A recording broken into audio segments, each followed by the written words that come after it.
Qual é o papel da família, das crianças e dos bens na vida do cristão? Como aqueles que fazem parte do povo de Deus devem lidar com essas importantes dimensões de sua vida? Aqui vemos Jesus, nesse primeiro trecho do capítulo 10 do Evangelho segundo Marcos, no qual vou abordar versículos 1 a 31, Jesus tratando desses importantes temas: o casamento, o divórcio, a relação com as crianças, e a partir da passagem conhecida como do jovem rico, o encontro com o jovem rico, nós vemos Jesus tratando da questão dos bens. São temas muito importantes e nós, como cristãos, devemos entender, à luz do Evangelho, como devemos nos relacionar com todas essas dimensões.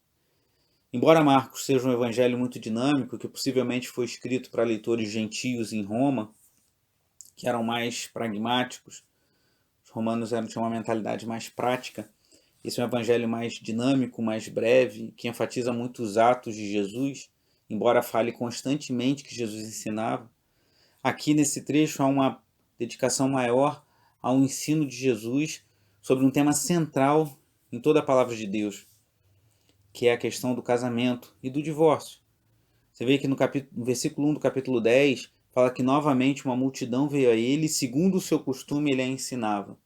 Marcos ressalta que Jesus tinha o hábito de ensinar às multidões, especialmente aos seus discípulos. E o versículo 2 diz que alguns fariseus se aproximaram com a intenção de colocar Jesus à prova com uma questão muito sensível, que é a questão do divórcio.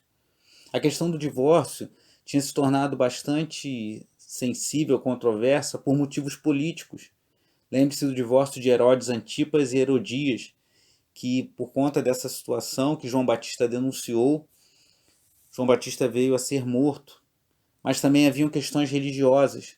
Naquela época existiam dois rabinos que eram muito respeitados, um chamado Hilel, que tinha uma visão mais aberta do divórcio e permitia que o homem divorciasse de sua mulher por qualquer motivo, e um outro rabino chamado Shammai, que tinha uma visão mais restritiva e mais conservadora, no sentido de que não permitia que o divórcio acontecesse por qualquer motivo.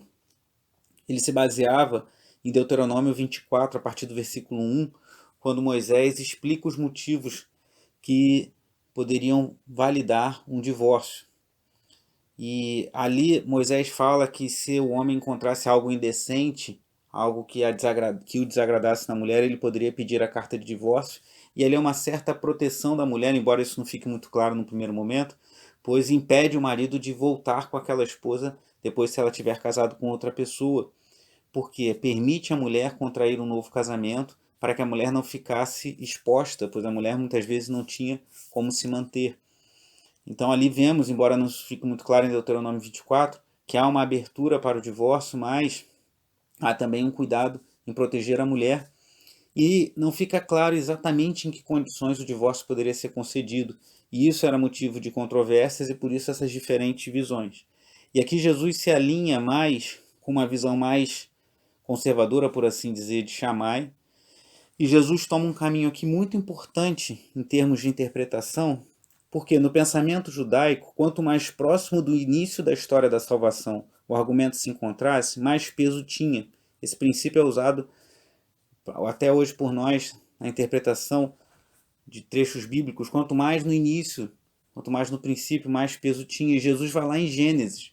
Enquanto os fariseus estavam querendo basear as suas definições na lei de Moisés, que certamente deveria ser observada por eles, pelo povo de Deus naquele tempo da antiga aliança, Jesus vai mais atrás e vai lá em Gênesis e mostra o peso que vem da criação, pois Deus disse que o homem deixará pai e mãe e se unirá à sua mulher.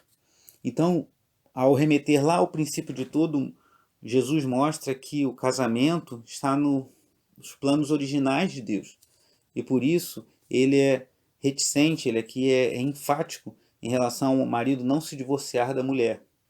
Em Mateus, um texto paralelo, diferente de Marcos e Lucas, Mateus fala da possibilidade do divórcio em caso de imoralidade sexual.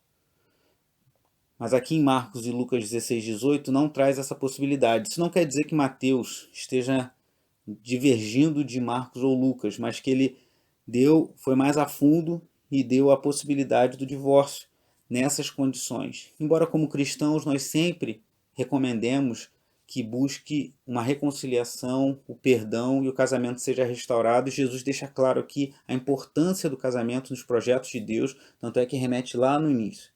O autor que eu tenho citado, Grant Osborne, ele fala: Marcos enfatiza a vontade de Deus de que o divórcio nunca ocorra, enquanto Mateus mostra o aspecto permissivo refletido em Deuteronômio 24:1, de que a imoralidade rompe os laços conjugais e permite o divórcio. Observe que Jesus, ele diz que ele pergunta o que Moisés ordenou, e no versículo 4 os fariseus respondem que ele permitiu que o homem desse uma certidão de divórcio.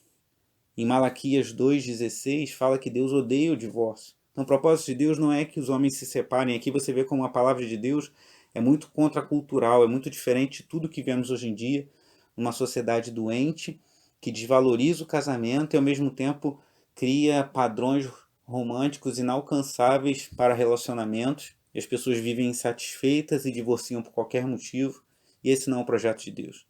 E na sequência, Jesus fala das crianças. E citando mais uma vez o Grant Osborne, ele fala duas questões muito interessantes. Que ele fala que Jesus elevou a condição das esposas no início da passagem, agora ele eleva a condição das crianças na igreja. E ele chama a atenção para dois aspectos. Primeiro, a expressão semelhantes a elas significa que o reino pertence àqueles que são considerados insignificantes como as crianças, pois as crianças, naquele contexto, eram consideradas sem importância. E o segundo aspecto, o reino pertence, acima de tudo, àqueles que se tornam como crianças, como exemplos de vulnerabilidade, confiança, dependência e abertura para as verdades de Jesus que denotam o verdadeiro discipulado.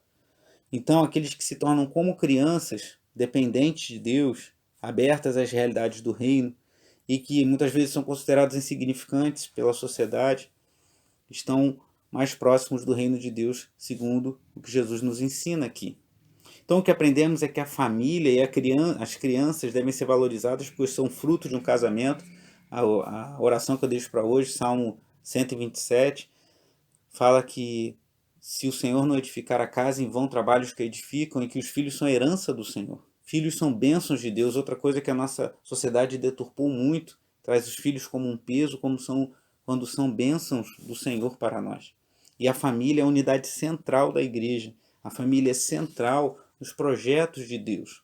Outros textos que você pode ler sobre isso, Romanos 7, a partir do versículo 1 até o 3, 1 Coríntios capítulo 7, Malaquias 2,16 que eu já citei, Mateus 5,32, Mateus 19, versículo 9 e Lucas 16, 15 a 18. Só estou mencionando, caso você queira se aprofundar, e deixo um outro texto marcante, Efésios capítulo 5, como uma leitura complementar, juntamente com Gênesis 2. Todos textos importantes para entendermos o peso que Deus dá ao casamento. Na sequência, a passagem do jovem rico, falarei de forma breve. É curioso que Jesus fala para ele: por que me chama bom? Ninguém é bom a não ser um que é Deus. Mas Jesus é Deus. Será que é uma contradição aqui? Certamente não. O que nós vemos claramente ali é que aquele homem se considerava bom. Aquele jovem se considerava alguém que possivelmente conseguia os méritos, conseguia a graça de Deus por conta dos seus feitos. E Jesus, naquele discurso com ele, mostra claramente que ele estava apegado aos bens, estava apegado às suas riquezas, e ele sai triste, pois não estava disposto a abrir mão daquelas riquezas para herdar a vida eterna. Mas será que isso significa que todo aquele que se rende a Cristo precisa abrir mão de todos os seus bens? Certamente não, como nós vemos no caso de Zaqueu, Lucas 19, e de Priscila e Áquila, Atos 18, que são pessoas que se renderam a Cristo, mas não foi exigido delas o mesmo que foi exigido desse jovem. Mas aquele jovem tinha seu coração depositado sobre os bens. E aquilo gerou muita estranheza nos discípulos, pois na mentalidade judaica quem tinha bens, quem tinha riquezas, era considerado como alguém abençoado por Deus. E aí Jesus fala algo impressionante sobre passar no fundo de uma agulha, que é mais fácil passar um camelo pelo fundo de agulha do que um rico entrar no reino de Deus. Isso deixou os discípulos perplexos. Mas olha o que diz aqui o Grant Osborne.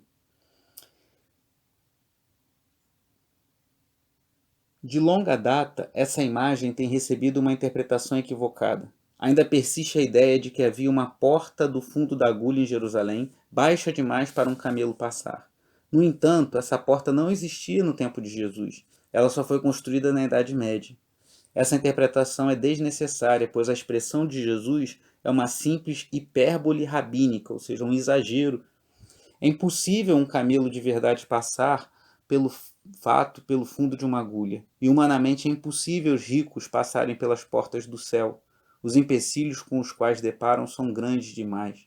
Então o que Jesus está apontando ali é que, embora os judeus achassem que a riqueza era considerada um sinal da bênção divina, ninguém pode ser salvo pelos seus próprios méritos e pelos seus próprios feitos. E é curioso isso surgir justamente no momento que Jesus está caminhando para a morte, para a cruz, mostrando que o único meio de trazer salvação para os homens, por mais que nos esforcemos, sempre haverá alguma coisa em nosso coração que nos condenará diante de Deus. É crermos que Jesus Cristo é o Senhor e depositarmos nossa confiança em sua boa obra realizada por nós na cruz do Calvário. O autor Timothy Keller diz no livro A Fé na Era do Ceticismo, faz uma ilustração e com ela eu concluo, que ele diz assim: se colocarmos 3 nadadores em uma praia na Califórnia e pedirmos que nadem até o Havaí, um nadador olímpico talvez percorra uns 800 quilômetros antes de morrer. Um segundo nadador, um bom nadador, talvez consiga percorrer uns 40 quilômetros e morrerá. E o último, que não saiba nadar muito bem, vai percorrer talvez 1 quilômetro e vai morrer. Pode-se dizer, portanto, que o nadador olímpico é 800 vezes melhor que o terceiro nadador? Mas que adianta? Os 3 estão mortos. Então, por mais que nos esforcemos, não conseguimos por nossos próprios esforços herdar a vida eterna. Mas pela fé em Jesus Cristo, que morreu em nosso lugar, nós recebemos essa salvação pela graça e a vida eterna em Cristo Jesus, nosso Senhor. Então, que possamos enxergar e viver essas realidades da família, da valorização das crianças e uma relação saudável com os nossos bens à luz da vida eterna em Cristo Jesus e do reino de Deus.